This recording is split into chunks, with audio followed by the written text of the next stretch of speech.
Salah ya. Kenapa? Abu Bakar. Rasulullah SAW. Rasulullah orangnya lembut, Pak. Ya. Lembut Abu Bakar, lebih lembut lagi Rasulullah SAW. Jadi Bapak ini rahmat luar biasa. Karena belajar dari apa? Belajar dari Allah Subhanahu Wa Taala. Karena Allah Maha lembut. Allah Maha lembut. Ya. Lembutnya Allah Subhanahu Wa Taala itu seperti istilahnya ibaratnya Nabi Musa, Pak. Nabi Musa alaihissalam itu pernah jumpa ketika Fir'aun akan ditenggelamkan. Ya. Ketika Fir'aun akan ditenggelamkan, itu Fir'aun itu sampai berapa kali itu minta tolong sama Nabi Musa. Wahai Musa, tolong aku, tolong selamatkan aku, wahai Musa. Karena Fir'aun tidak tahu siapa yang bisa menyelamatkannya kecuali Nabi Musa. Sampai beberapa kali, berkali-kali minta tolong itu Fir'aun kepada Nabi Musa. Ya, tahulah Nabi Musa ini macam tadi saya jelaskan keras, ya kan. Pura-pura tak nengok Nabi Musa. Fir'aun tidak tolong, pura-pura matilah bos itu, gitulah kira-kira kan. Fir'aun tenggelam, dah mati Musa. Sampai ditanya sama Allah, wahai Fir'aun, wahai Musa, kata Allah Subhanahu Wa Taala kepada Nabi Musa, kan Fir'aun sudah berkali-kali minta tolong, kenapa tak mau tolong? Nabi Musa tak jawab, diam aja dia. Ya. Istilahnya jawabannya sudah pasti tahu Allah Subhanahu Wa Taala, begitu Pak. Apa kata Allah? Wahai Musa, kalau seandainya Fir'aun itu minta tolong sama aku, kan minta tolongnya kan sama Nabi Musa, bukan sama Allah. Kalau seandainya dia minta tolong sama aku sekali aja, nggak usah berkali-kali, sekali saja kata Allah, maka aku akan tolong dia, kata Allah Subhanahu Wa Taala. Itulah lembutnya Allah, ya, rahmatnya Allah. Jadi Rasulullah SAW itu belajar dari Allah Subhanahu Wa Taala kelembutan. Jadi Bapak yang dirahmati Allah Subhanahu Wa Taala, akhirnya ya, orang-orang yang dijadikan tawanan itu Bapak yang dirahmati Allah, akhirnya dibebaskan, ada sebagai dibebaskan, ya, dibebaskan. Kenapa? Karena untuk dia apa? Untuk ditebus, ya, bukan sekedar bebas saja, ada tebusannya. Ada di antara mereka yang tetap ditawan, tetapi diarahkan untuk untuk mengajarkan membaca dan menulis. Jadi di antara orang-orang yang ditawan itu ada yang pandai membaca dan menulis, itu dijadikan guru untuk mengajar anak-anak kaum muslimin atau kaum muslimin, para sahabat belajar membaca dan menulis. Jadi Bapak yang dirahmati Allah, sebelum ditetapkan itu Bapak yang dirahmati Allah, itu ruang salat, termasuk yang ditawan itu Abbas. Siapa Abbas? Abbas itu paman Rasulullah. Paman Rasulullah SAW. Itu Abbas itu diikat. Jadi semua tawanan diikat. Ketika itu diikat, Rasulullah nggak bisa tidur karena mendengar rintihan Abbas, kesakitan dia diikat. Karena pamannya, kemudian Rasulullah melihat kasihan sama Abbas pamannya, dan posisi Abbas juga pada itu nggak sama dengan orang musyrikin yang lain. Ketika ikut perang itu nggak sama yang lain. Beliau itu ikut perang karena terpaksa. Karena orang Quraisy itu pas ngajak perang itu kan apa kata orang itu? Ikut kau. Aku nanti aja abe jomblo lah. Ikut itu. Itulah kira-kira. Baru tak mau perang deh. Ngapain aku perang sama anak ponakanku? Gitu kan? Tapi di belok-belok bikin juga lagi, walaupun tak betul-betul kali dengan perangnya kan. Kalau yang tak mau kali Abu Lahab, memang apa dia Abu Lahab ini kan paman Rasulullah. Nah, itu memang tak mau ikut betul karena dia takut kali itu. Abu Lahab ini takut, saking takutnya sampai ada orang punya utang. Maka utang banyak anak, kau bikin perang gantikan aku. Habis lunas utang, siap. Ditanya sama Abu Lahab, apa ikut kau? Udah digantikan sama siapa? Lunas utangnya. Abu Jahal yang mati, ya, Abu Jahal mati. Sudah kita ceritakan matinya Abu Jahal. Jadi Bapak yang dirahmati Allah, Abu Lahab tidak ikut perang, mati juga dia, Pak. Ya. Matinya gak lama setelah perang Badar itu matinya. Saya ceritakan pada pertemuan yang lalu, ada agak bergaduh dia sama keluarganya, kemudian terpukul.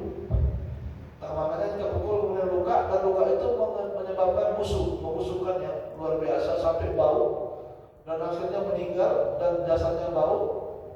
ada dalam rumahnya, ya, sampai orang-orang nggak ada yang berani dekat rumah Abu Lahab itu, saking baunya Pak. Jadi memang kering di situ aja itu jasadnya, nggak dikuburkan, nggak diapa. Itulah hinanya matinya Abu Lahab. Beda sama Abbas. Abbas ini paman Rasulullah SAW, walaupun beliau musyrik ketika Rasulullah belum hijrah, Abbas ini sering melindungi Rasulullah. Jadi kalau ada yang macam-macam sama Rasulullah, Abbas. Jadi paman-paman Rasul ini Bapak Ibu, ya, laki-laki lebih dari 10 orang kalau nggak salah, atau 10 orang. Ya, laki-laki paman Rasulullah, termasuk Al-Haris, Abbas, Hamzah, itu preman-preman semua. Maksud saya preman, maksudnya kuat-kuat gitu Pak, maksudnya. Ya.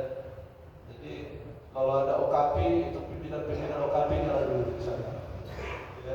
Paman-paman Rasulullah SAW. Jadi Bapak Ibu yang dirahmati Allah, jamaah sekalian, ya, Abbas itu melindungi Rasulullah. Jadi perangnya perang terpaksa. Jadi ketika ditawan ada rasa kasihan Rasulullah. Jadi di antara tawanan perang itu ada yang dieksekusi, dipenggal, kemudian dicampakkan ke lubang di badan itu. Ada yang ini nggak terlalu ini. Termasuk Abbas, ya Abbas akhirnya dilepas karena dia nggak buat jahat. Kemudian Bapak Ibu dirahmati Allah, Umar bin Khattab radhiyallahu taala anhu, ya, walaupun Rasulullah berpendapat ini dimaafkan semua, mau dibebaskan, Umar tengok, kalau si Anu harus dibunuh. Wah, itu dia. Si Anu ini harus dibunuh. Itu idenya Umar Pak, ketika mengatakan kita bunuh semua. Ya. Kita perintahkan wahai Rasulullah supaya masing-masing kita yang Muslim ini membunuh saudara dekatnya. Itu Umar. Ya, misalkan aku bunuh kerabat terdekatku, pengalamannya Ali bin Abi Thalib, mungkin disuruhnya bunuh si Mukail tadi, akhir tadi, abangnya, dan lain sebagainya. Itulah ide Umar. Ya. Ketika diputuskan akan dibebaskan, Umar masih tak puas. Wahai Rasulullah, bunuh si Suhail bin Amru. Ada Suhail bin Amru namanya. Dia ini orator Pak, orator. Kalau dia orasi itu semangat orang semua. Ya. Kemudian dia ahli diplomasi. Ini Suhail bin Amru. Jadi kalau ini dibebaskan wahai Rasulullah, itu bikin kacau nih orangnya. Ini harus dibunuh ini. Kata Umar, tidak wahai Umar, jangan dibunuh. Nah, kalau memang pun nggak dibunuh wahai Rasulullah, izinkan aku melepukkan giginya, biar nggak bisa cakap dia. Itu Umar. Jadi Umar itu orangnya visioner Pak. Dia tahu ini orang kalau dibebaskan bikin kacau ini. Jadi Bapak bin dirahmati Allah, tidak, kata Rasulullah, akhirnya bebas Suhail bin Amru. Begitulah ya kisahnya. Dan di antara tawanan ada namanya Abul As bin Rabi'. Abul As bin Rabi' ini Bapak bin dirahmati Allah, ini suami Zainab, ya, menantu Rasulullah, masih musyrik. Ya. Mungkin Bapak Ibu nanya, loh, kok anak Rasulullah menikah dengan musyrik? Waktu itu belum diharamkan. Ya, mereka menikahnya sebelum hijrah. Zainab hijrah ke Madinah, Abul As bin Rabi' tetap di Mekah, ikut perang Badar pula. Nggak tahu kalau kita dia ikut perang Badar karena rindu sama istrinya atau mau perang. Ya kan? Ini orangnya walaupun satu musyrik, satu muslimah, ya Zainab anak Rasulullah SAW, ya, suami istri, walaupun terpisah, mereka masih suami istri. Bapak Ibu yang dirahmati Allah, masih ada bulir-bulir cinta di hati mereka. Wah, itulah kira-kira Abul As dengan Zainab. Itulah ya, Zainab minta sama Rasulullah, wahai Rasulullah, ayahanda, kalau bisa dibebaskan anakku ini. Ya kan? Namanya cinta. Wah, Rasul diam aja Pak. Dikirimlah oleh Zainab kalung Siti Khadijah.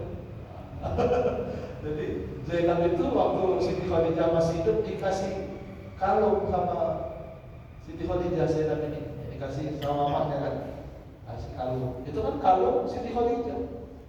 Nah, dikirim sama Rasulullah. Ketika Rasulullah pegang itu kalung Siti Khadijah, set katanya. Nama juga walaupun Nabi manusia juga Pak, ada rasa rindu sama istri beliau kan, Siti Khadijah, istri terbaik Rasulullah SAW. Ya. Jadi Zainab ingin memberikan kesan kepada Rasulullah, begitulah hancurnya hatiku wahai ayahanda. Nah, itulah kira-kira. Akhirnya karena Al-As ini sudah jadi bagian orang-orang Muhajirin dan Ansar. Jadi tawanan itu Pak dibagi-bagi Pak, dibagi-bagi. Kan misalkan si A dibagi ke saya misalkan, nanti saya berhak untuk minta tebusan kepada keluarganya, dibebaskan, saya dapat ini kan tebusan, kan kayaknya kan Pak. Jadi ketika Abul As Ibn Rabi ini akan dibebaskan, kita izin dulu lah sama yang 5 jatah, gitu kan. Kebetulan yang jatahnya Abul As ini adalah orang Ansor, orang Madinah. Minta izin, boleh nggak dibebaskan atas nama anakku, dikesian juga terus. Kalau yang megang ini tidak memperkenankan, ya nggak bisa. Itu udah jadi hadiah. Walaupun Rasul yang minta. Tapi karena orang Ansor ini juga memuliakan Rasulullah, memuliakan anak perempuan Rasulullah, akhirnya dibebaskan Abul As. Jadi Bapak Ibu yang dirahmati Allah, begitulah fenomena yang perang Badar. Yang intinya Bapak Ibu yang dirahmati Allah ada dinamika. Yang pertama tadi tentang harta rampasan. Ya boleh merasa lebih berhak, merasa lebih berjasa, tetapi ketika sudah ditetapkan, maka tetap taat kepada Allah dan Rasul. Jadi surat surat Al-Anfal ini Bapak Ibu yang dirahmati Allah Subhanahu wa taala menjelaskan kepada kita tentang perang Badar itu tadi. Ya, perang Badar ya. Jadi Bapak Ibu yang dirahmati Allah Subhanahu wa taala,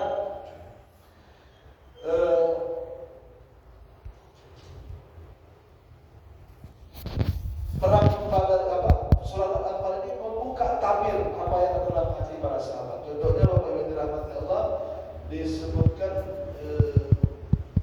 kama akhrajaka rabbuka min baitika bil haqqi wa inna fariqan minal mu'minina lakarihun.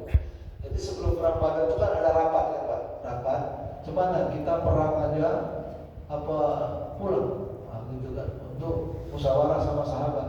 Itu sahabat-sahabat itu bilang, wahai Rasulullah, kami akan berjuang bersama.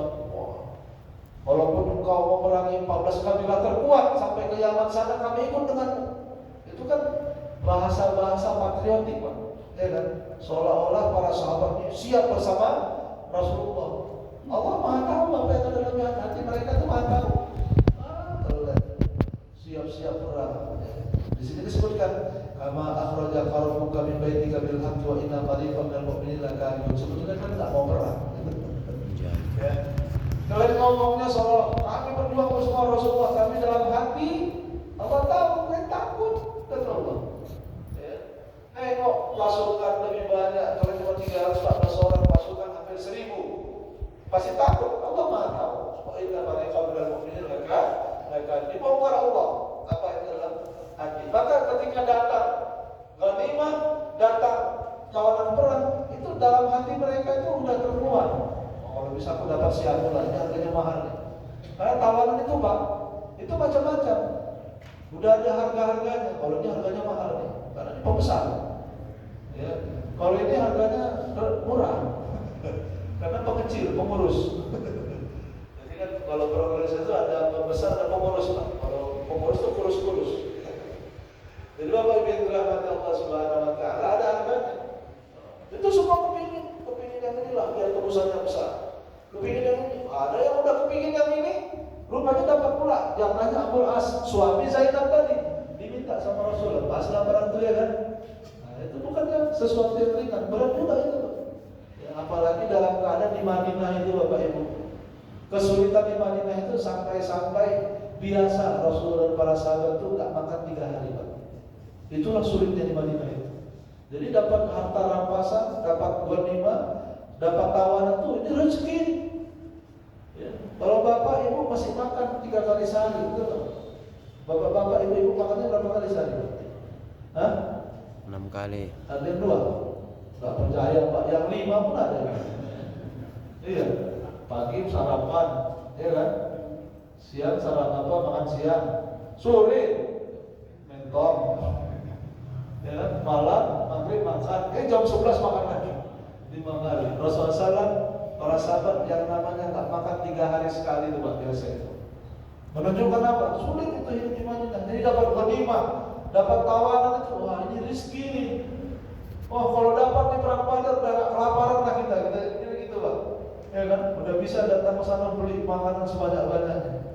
Nah, begitulah suasana di Madinah. Tapi mereka diuji oleh Allah Subhanahu wa Ta'ala bahwa harta rampasan itu dan tawanan yang dibagi-bagi itu tidak lebih besar. Yang paling besar kan itu, yang paling hebat, yang paling besar adalah jadinya ukhuwah. Maka waslihu dzata bainikum, perbaikilah ya, hubungan antara kalian. Jangan gara-gara harta berebut ini, jabatan dan sebagainya membuat kita saling bermusuhan. Wah ini memang rakus sekali kawannya, gitu. Membunting dalam lipatan apa namanya? Ini yang banyak orangnya Pak. Ya. Kadang-kadang jadi ketua BKM nggak ada gajinya berebut Pak. Ya. Jadi Bapak Ibu dirahmati Allah Subhanahu wa Ta'ala, ini termasuk juga ya, ketika sudah ada dibebaskan dan segala macam. Jadi Umar bin Khattab suatu ketika masuk ke dalam sebuah tempat ya. Di situ ada Rasulullah dan Umar bin Khattab, Rasulullah dan Abu Bakar. Di sini saya nggak dapat dua ayat yang mana. Berkai min nabi maka nabi nabi yang pun adalah asal atau istilah bid'ah. Dapat pula saya. Surah Al-Anfal juga. Ya. Di situ dijelaskan Bapak Ibu yang dirahmati Allah, tidak boleh ya, bagi seorang nabi itu membebaskan tawanan. Maksudnya membebaskan tawanan sudah jelas dia memerangi dan menghalangi berperang besar menghancurkan Islam, kemudian dibebaskan, itu Allah tidak mau. Gitu. Jadi ada teguran dari Allah Subhanahu Wa Taala. Jadi ketika Umar datang, yang habis itu Rasulullah SAW dan Abu Bakar, Rasulullah SAW dan Abu Bakar nangis duluan, nangis bergerak air mata ini berdua ini, Abu Bakar dan Rasulullah setelah dibebaskan tawanan. Umar datang, tengoknya Rasul nangis, Abu Bakar nangis, ditanya, kenapa kalian berdua nangis? Kasih tahu aku. Mereka diam, tidak mau ngomong. Ayolah kasih tahu, walaupun yang kalian kasih tahu itu tidak membuat aku sedih, aku akan nangis gara-gara kalian nangis, kata Umar.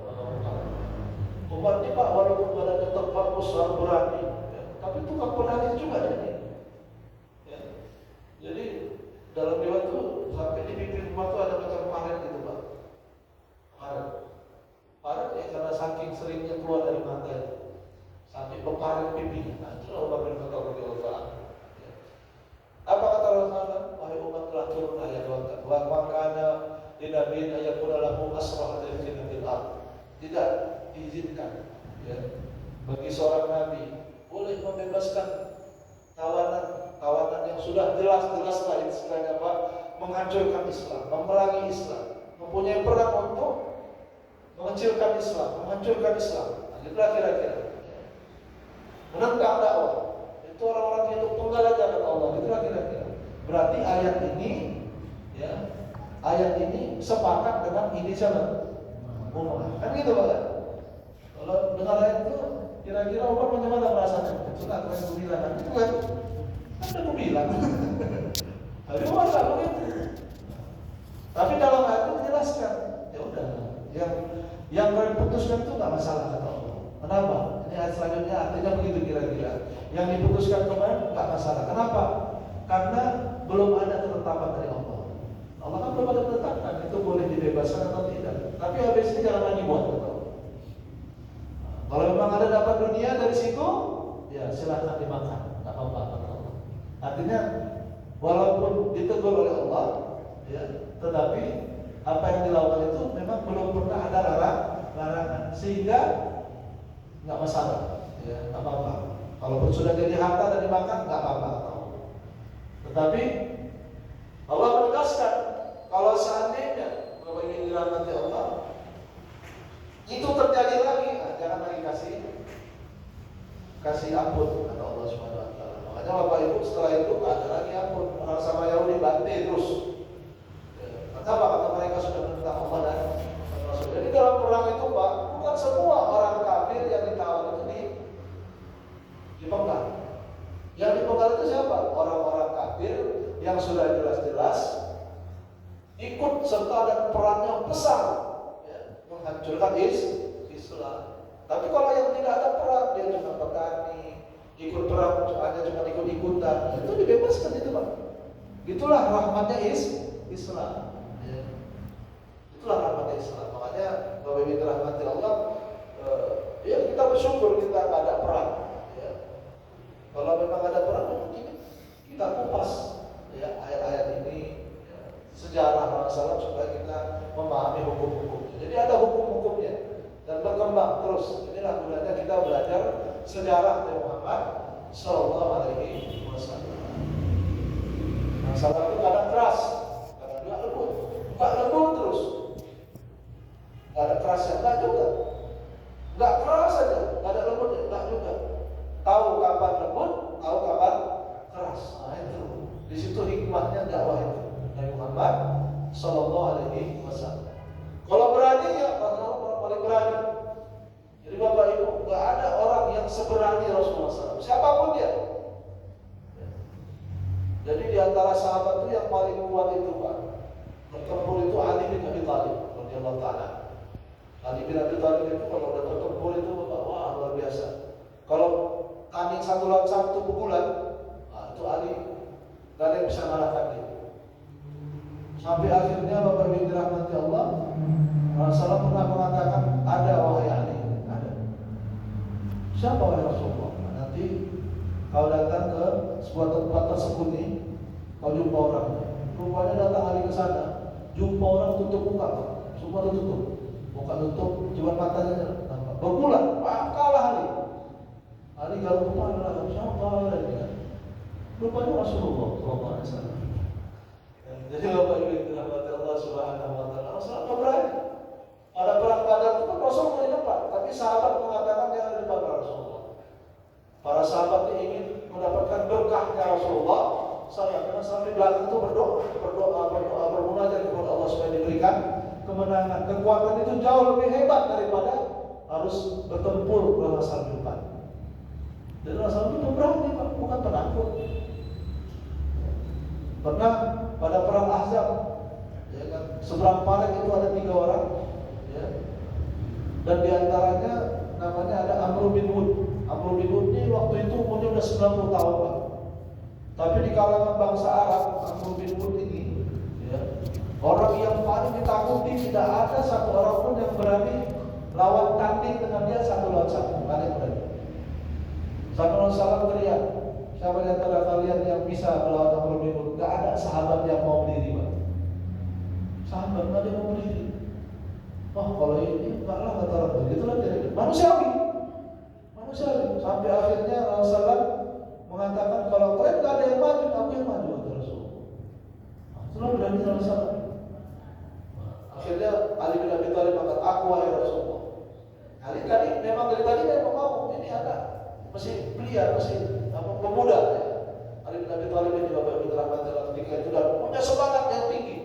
Aku wahai Rasulullah, kata Rasulullah, jangan wahai Ali. Kalau kau yang maju mati kau nanti kata Rasulullah. Tidak Rasulullah, aku yang akan membunuhnya. Tidak wahai Ali, jangan sampai kau. Aku wahai Rasulullah, aku akan membunuhnya wahai Rasulullah. Rasulullah ya silakan wahai Ali. Terjun lagi. Sampai berhadapan sama Amr bin Wud. Amr bin Wud itu dipukulnya kepala kudanya itu pakai pedangnya, tapi bukan yang tajamnya, langsung jatuh mati kudanya itu. Itu saking kuatnya Amr bin Wud. Ali bin Abi Thalib pakai baju perang, ya pakai baju besi, kemudian pakai tameng itu. Tameng ini pun pecah lah dibikinnya. Amr bin Wud. Habis itu tandinglah mereka beberapa jam gitu Pak. Ini aku semua nggak nampak orang itu berdua sedang ngapain. Tiba-tiba teriak Allahu Akbar katanya sampai turun Abu Dhani bin Abi Thalib yang menang. Subhanallah. Jadi Bapak Ibu dirahmati Allah, ini kisah-kisah patriotik para sahabat dan patriotisme Rasulullah SAW. Mereka orang-orang yang berani, orang-orang yang luar biasa. Insya Allah nanti kita akan terus ya menapaktilasi perjuangan mereka. Supaya semangat kita Pak, dan bahwa Islam itu bukan cuma ibadah. Bukan cuma zikir, bukan Pak. Islam itu perjuangan. Supaya apa? Supaya sembah Allah Subhanahu wa Ta'ala. Kapan